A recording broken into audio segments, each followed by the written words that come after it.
Okay, so to protect this site and to make sure that this message about the nuclear waste lives on, what the Time Bridge report says is that you should design the messaging so that it can be understood for at least 3 generations, like 250 years.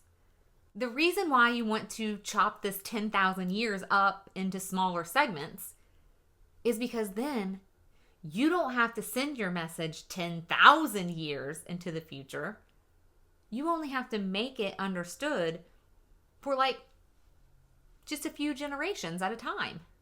So what the Time Bridge report tells you to do is include with your messaging a meta message, incorporating a plea and a warning that the message be renewed every 250 years.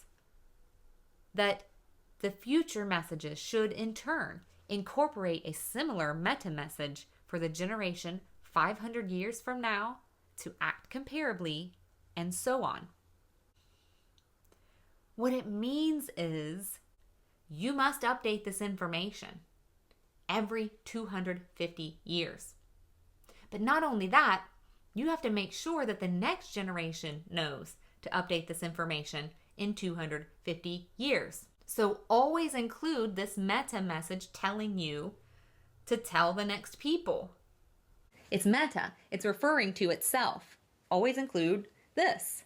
That way the members of the Atomic Priesthood 500 years from now, that way they know to include that meta message in their messaging. And so will the people in 750 years, and then on and on and on. And you're making sure that they understand that it's not just about telling the next generation. It's about telling the next generation to tell the next generation. And that is like, I don't know, something about that fascinates me. And it seems such a simple thing to do. So I've been pondering what happens if you're not consciously aware that you are a memory keeper, that you're supposed to be handing information down to the next generation and making sure that that next generation knows to hand this information down to the next generation. Because I have seen so many times where I'm pretty sure that I'm watching chains of knowledge being broken. And one of those times was when I was watching this little snippet of a documentary from 1985. And what they were saying was that the last story keepers performing Gaelic epics, the length of the Iliad, they passed away in the 1940s. But Gaelic-speaking storytellers, like Sean Henry, they were keeping the oral storytelling tradition alive. And they said that for 10 summers, there was this college professor who had been recording Mr. Henry's stories. And even after 10 summers, they still hadn't collected all of the stories that Mr. Henry knew. But what got me is they said nobody was learning the stories from Mr. Henry. And it broke my heart. Because lots of reasons. But for one thing, I knew, I was like, when Mr. Henry goes, that's it. And Mr. Henry told his tales for the last time in 1998. And you might be thinking, who cares? They're just stories. You wouldn't say that if you knew what stories were. And the point is that preserving these stories is way more important than you know. And I remember thinking, he must not have known. He must not have known that he was supposed to find the next person to entrust his story to. And you're probably like, a Sarah Booth. You just said that he did pass his stories on. He did his bit. He even recorded them. So now these stories will live on forever. And I bet that Mr. Henry thought that too. And no disrespect to him whatsoever, because he did his best. But we all know that technology deteriorates. They recorded this information on cassette tape. Do you have a Walkman just lying about your house that you can play these old tapes on? You know, you're still running Windows 98 so you can open a file on a 3.5-inch floppy disk? No. And how many audio recordings just get lost in museum basements, never to be seen again?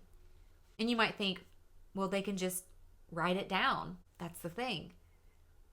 When you write down stories, they lose all of the information that's contained in the way that you tell them.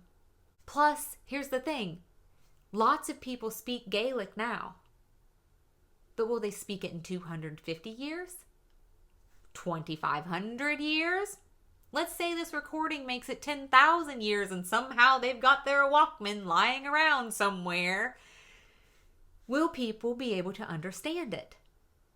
So how useful will this recording be if you can't find it, if you can't play it, or if you can't understand it?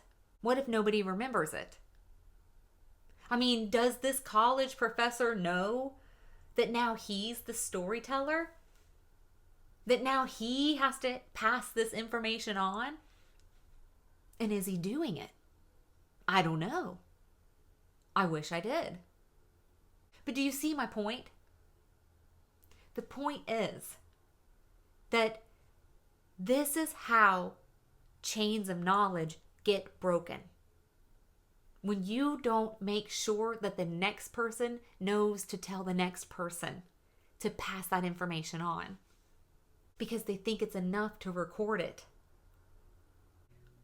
We don't understand how information gets lost. So the way that I see it is, these are prime examples of why this meta message is so important. It's easy to forget why stories are important. It's easy to forget why information is important. It's easy to forget why you should be handing it down. It's easy to forget all of those things. That's how we break these chains of knowledge, because we forget why they're important. So do you see what I'm getting at here? So information needs a steward. Someone who will take ownership and say, I got this. I'm going to hand this down to you. You're going to hand it down to the next person. And we're not going to forget to update it. We're going to make sure this thing lives. And that's what the meta message is supposed to be for.